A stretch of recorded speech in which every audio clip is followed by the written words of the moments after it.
بسم اللہ الرحمن الرحیم اللہم صلی علی محمد وعلی آل محمد۔ السلام علیکم ورحمۃ اللہ وبرکاتہ۔ ایک بہن بتاتی ہیں کہ درود پاک پڑھنے والوں کے حالات اور واقعات بہت زیادہ ایک دوسرے سے ملتے ہیں۔ یہ یقیناً اللہ تعالیٰ کی کرم نوازی ہے کہ اگر آپ کے حالات ایسے ہوں کہ دوسرا ان حالات سے نہ گزرا ہو تو مشکل وقت میں سمجھنے والے لوگ یا مخلص لوگ ساتھ نہیں ہوتے۔ سفر کرنے والا مسافر ہی مسافر کے معاملات کو سمجھتا بھی ہے، جانتا بھی ہے۔ درود پاک کے سفر میں جب انسان کو کسی ہمدرد دوست یا کسی رہنما کی ضرورت ہوتی ہے تو درود پاک پڑھنے والے لوگوں کی زندگی میں اللہ تعالیٰ ضرور ایسے لوگ لے کر آتے ہیں جو درود پاک کثرت سے پڑھنے والے ہوتے ہیں۔ وہ انہیں اپنی زندگی کے بارے میں بتاتے ہیں تو دل کو تسلی ہوتی ہے۔ یہ جو معاملات میرے ساتھ پیش آ رہے ہیں یہ اس سفر کا حصہ ہے۔ میں اکیلی نہیں جس کے ساتھ ایسا کچھ ہوا ہو۔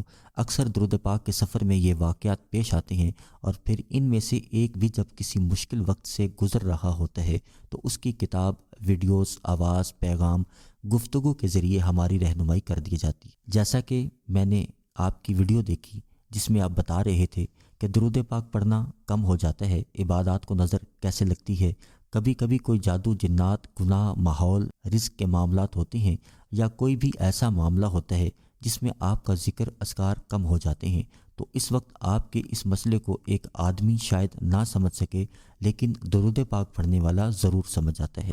اس راہ پر چلنے والا وہ مسافر اس وقت اللہ کے حکم سے آپ کے لفظوں کے ذریعے، کیفیات کے ذریعے، واقعات و مشاہدات اور تجربات کے ذریعے حوصلہ افزائی کرتا ہے، آپ کے لیے دعا کرتا ہے، آپ واپس اپنے ٹریک پر آ جاتے ہیں۔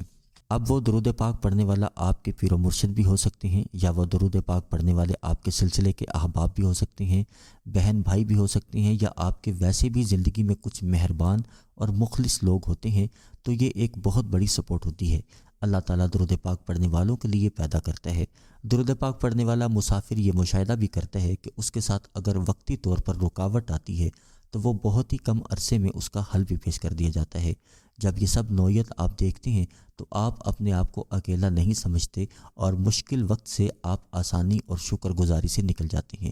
اکثر جب درود پاک پڑھنا ہمارا کم ہو جاتا ہے بہت الجھن ہوتی ہے، بہت شدید تکلیف ہوتی ہے۔ کیا ہو گیا؟ زبان کیوں رک گئی؟ دماغ ساتھ نہیں دیتا؟ کیا مسئلہ ہے؟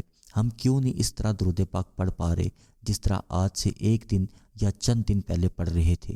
وسوسے انسان کو گھیر لیتے ہیں، شیطان دلائل کے انبار لگا دیتا ہے کہ دیکھ تیرا درود پاک قبول نہیں، اگر ہو رہا ہوتا تو تیرا درود پاک کا ورد رکتا نہیں، دیکھ درود پاک تو پڑھ رہا ہے لیکن تیرے گناہ، تیرے عیب اتنے زیادہ ہیں کہ تجھے کبھی معافی نہیں مل سکتی، کبھی بھی روحانیت نہیں مل سکتی، دیکھ تو نے اتنی محنت کی ابھی تک تجھے ولایت نہیں ملی، دیکھ تو نے اتنا درود پاک پڑھا، درود پاک کو اتنا وقت دیا لیکن ابھی تک تیرے مسائل حل نہیں ہوئے، دیکھ تیرا درود پاک بھی چل رہا ہے لیکن تیرے گناہ بھی ساتھ چل رہے ہیں، دیکھ تیری تنہائیاں بھی ابھی تک پاک نہیں، تجھ پر درود پاک کی نورانیت کا اثر نہیں ہو رہا، دیکھ دنیا ترقی کرنے کے چکر میں، پیسہ کمانے کے چکر میں لگی ہوئی ہے اور تو تسبیح پکڑ کر بیٹھ رہا ہے اور بیٹھ کر پڑھ رہا ہے وغیرہ وغیرہ۔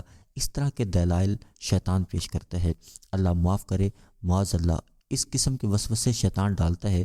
چونکہ میں ان سب حالات سے گزر چکی ہوں اس لیے یہ وسوسے آپ کی خدمت میں عرض کر دیے ہیں تاکہ جب بھی آپ درود پاک کے راستے پر چلنے کے لیے سفر شروع کریں، یہ معاملات جب پیش آئیں تو پریشان ہونے کی بجائے ان چیزوں کو اپنے سامنے رکھیں۔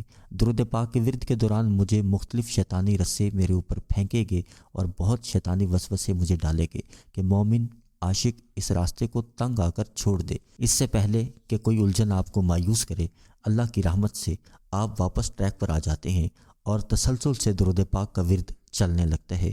درود پاک کا ورد کم ہو جائے یا رک جائے تو پریشان نہیں ہونا، کوشش جاری رکھنی ہے، اللہ سے رجوع جاری رکھنا ہے، مشن جاری رکھنا ہے، انشاءاللہ کرم رہے گا، آپ کا سفر چلتا رہے گا۔ آج کل ہم دیکھتے ہیں کہ ہر دوسرے شخص کے ساتھ کوئی نہ کوئی مسئلہ، خاص طور پر نظر بد اور جادو جنات کا مسئلہ تو بہت عام ہے۔ آپ نے درود پاک کے ورد کو کبھی نہیں چھوڑنا، چاہے تھوڑا پڑھیں، چاہے زیادہ پڑھیں، مستقل مزاجی کے ساتھ پڑھتے رہیں، انشاءاللہ تمام وسوسے بھی ختم ہو جائیں گے، پریشانیاں بھی ختم ہو جائیں گی، مسائل بھی حل ہو جائیں گے، اللہ کی محبت بھی ملے گی، آقا صلی اللہ علیہ وآلہ وسلم کی توجہات بھی ملے گی۔ اللہ کریم آپ کو، مجھے، ہم سب کو درود پاک پڑھنے والا، پڑھوانے والا بنا دے۔ انشاءاللہ اگلی ویڈیو میں پھر حاضر ہوں گے، جب تک کے لیے اللہ حافظ۔